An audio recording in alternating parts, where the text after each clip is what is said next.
Chart প্যাটার্নে candlestick make হওয়ার সময় কিছু কিছু ক্যান্ডেল প্রিভিয়াস ক্যান্ডেলস্টিক থেকে বেশ বড় দেখা যায় বা বড় হয়ে থাকে। আর যে কোনো ক্যান্ডেলের হাই এবং লো এর টোটাল ডিস্টেন্সটা থাকে ট্রেডিং রেঞ্জের উপরে। এর মানে হচ্ছে এই ক্যান্ডেলটা হওয়ার সময় বায়ার এবং সেলার আলাদা আলাদা বাই সেল করার মাধ্যমে এই ক্যান্ডেলটা কিন্তু তৈরি হয়েছে। আর এই বিগ অ্যান্ড স্ট্রং ক্যান্ডেলস্টিক দেখে আমরা ধারণা করতে পারি যে কোনো একটি বিগ ট্রেডার এখানে তার ট্রেডিং পজিশনটাকে মেক করতেছে। আর কোনো চার্ট প্যাটার্নে যদি এরকম ক্যান্ডেলস্টিক সেট আপ দেখা যায় তাহলে বলতে পারি যে বুলিশ ক্যান্ডেলস্টিক রেঞ্জ থিওরিটা এখানে কাজ করবে। আর এই সেট আপটা যদি আপনারা সঠিক সময়ে আইডেন্টিফাই করতে পারেন এখান থেকে কিন্তু ভালো প্রফিট আপনারা জেনারেট করতে পারবেন। সো আজকের টপিকটা এই বিষয়েই থাকবে, এই থিওরির উপরেই থাকবে যে বিগ ট্রেডাররা কোথায় বাই সাপ্লিমেন্ট নিচ্ছে এবং তার মাধ্যমে কতটুকু আমরা প্রফিট জেনারেট করতে পারবো এটা নিয়ে আজকের টপিক থাকবে। সো এই থিওরিটা আপনারা কিভাবে আইডেন্টিফাই করবেন সেটা নিয়ে আজকের টপিকে কথা হবে। ক্যান্ডেল রেঞ্জ সেটআপ দুইভাবে তৈরি হয়, একটি হচ্ছে বুলিশ ক্যান্ডেল রেঞ্জ ব্রেকআউট, একটি হচ্ছে বেয়ারিশ ক্যান্ডেল রেঞ্জ ব্রেকআউট।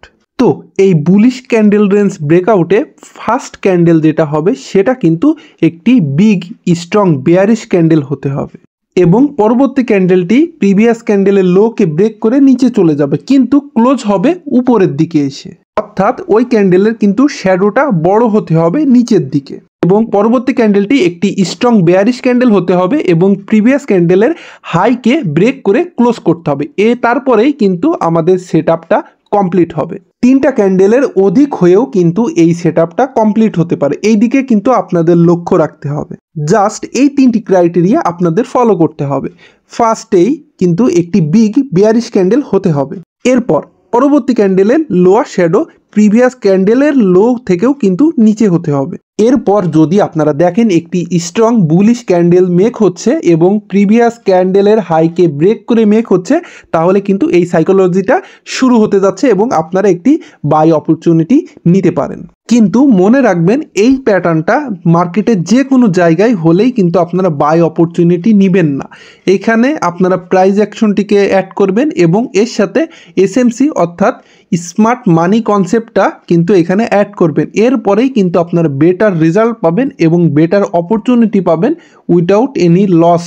তাই যারা যারা প্রাইস অ্যাকশন এবং এসএমসি ট্রেডিংটা শিখতে চাচ্ছেন তারা অবশ্যই আমার ইনবক্সে নক দিবেন, ইনশাল্লাহ আমি আপনাদের শেখানোর চেষ্টা করব। কোনো আপ ট্রেন্ডের চার্ট প্যাটার্নে যদি দেখেন এরকম সেটআপটি তৈরি হচ্ছে তখন চেষ্টা করবেন বোস অর্থাৎ ব্রেক অফ স্ট্রাকচারের উপরে তৈরি হচ্ছে এবং ডাউন সাইডে চোচ অর্থাৎ চেঞ্জ অফ ক্যারেক্টারের মাথায় তৈরি হচ্ছে, তখন জাস্ট আপনারা বাই অর সেল অপরচুনিটির জন্য আগাতে পারেন।